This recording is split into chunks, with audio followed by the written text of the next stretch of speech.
Nénette et Rintintin, deux tourtereaux, s'aimaient d'amour tendre.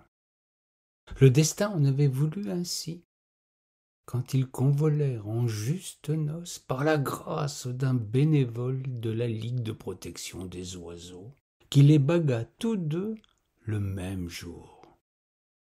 Ils virent dans ce geste un signe que leurs existences devaient être réunies pour le meilleur et jamais pour le pire.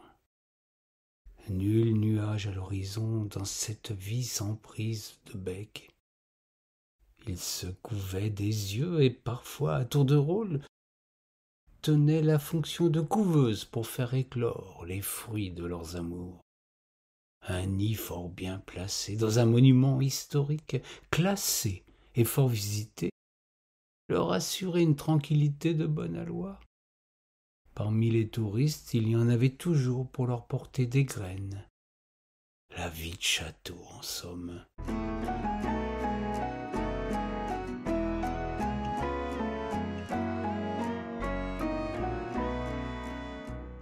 Tout aurait pu continuer ainsi de longues années. Les pigeons sont fidèles et monogames. C'est sans doute pourquoi ils symbolisent ainsi les unions sans histoire.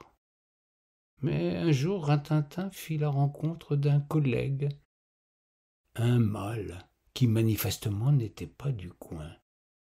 Il avait un drôle d'accent, une manière particulière de se tenir et d'aborder les courants ascendants.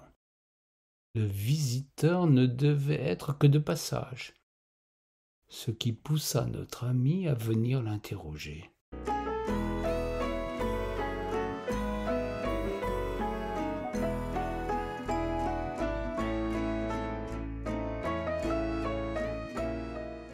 Rintintin était curieux de nature et fort hospitalier.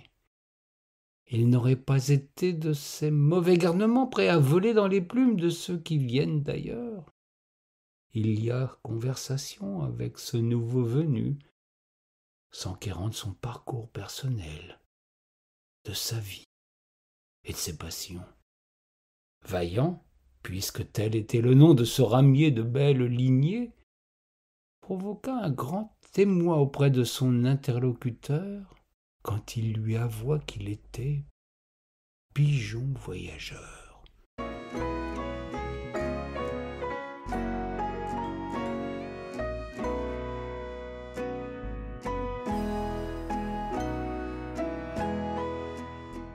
Le gentil Rintintin dut se faire expliquer le sens de ce terme. Si des voyageurs il en voyait beaucoup, c'étaient tous des humains qui arrivaient en bande et en quart pour visiter sa demeure princière. Mais qu'un animal, qui plus est un de ses semblables, fasse métier de l'itinérance, sans même suivre les couloirs aériens réservés aux grandes migrations, avait de quoi étonner le châtelain.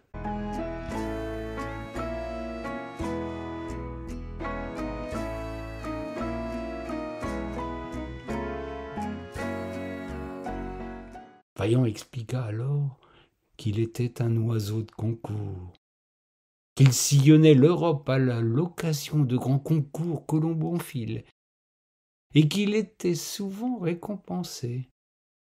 Il voyageait fréquemment dans de confortables camions en compagnie de concurrents issus des meilleures écuries, avant que d'être lâché en territoire inconnu et de devoir se débrouiller sans GPS ni assistance pour revenir au bercail.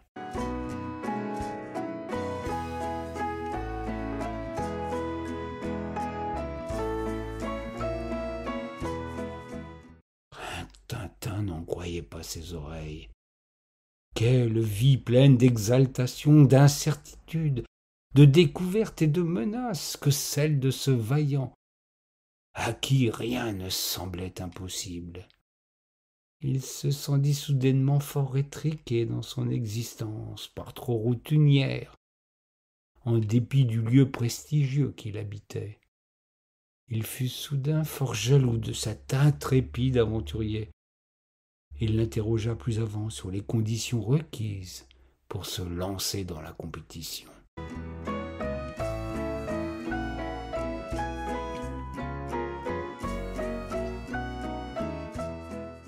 Vaillant ne fut pas avare d'explications. Il confia même à son collègue bien des secrets, des conseils, des astuces pour devenir à son tour un formidable concurrent. Il semblait ne pas craindre l'intrusion d'un adversaire et souhaitait manifestement mettre le pied à l'étrier à ce ramier quelque peu empâté. Rintintin lui en fut fort reconnaissant et décréta que séance tenante, il se lancerait dans l'aventure.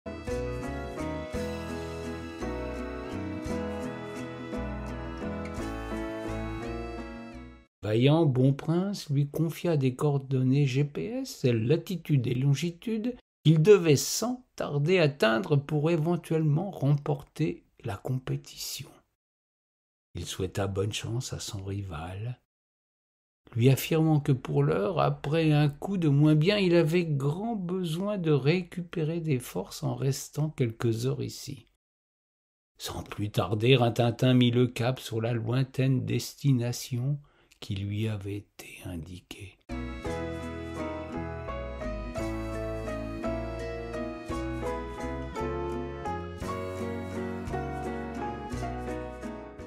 Vaillant lui souhaita bonne chance et le salua d'un coup d'aile amical, tandis que déjà l'autre n'était plus qu'un tout petit point dans le ciel. Puis, le sachant trop loin pour venir l'importuner, notre roublard ailé se présenta au domicile conjugal de celui qu'il venait d'envoyer balader. Nénette l'attendait. Elle s'était faite complice d'un stratagème longuement mis sur pattes par les deux amants. Vaillant et Nénette vivent un parfait amour, tandis que Rintintin, totalement déboussolé, cherche vainement où se poser.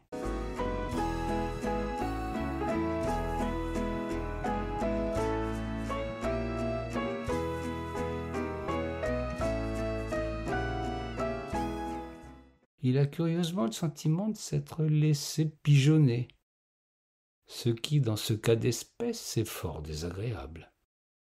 L'histoire ne dit pas si dans son malheur il retrouvera chaussure à son pied, ou plus exactement femelle, prête à se laisser mettre la bague à la patte.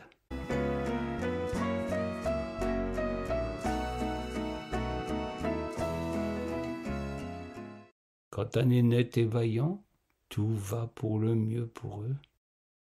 Ils couvent le plus tôt riz d'amour dans leur nid princier.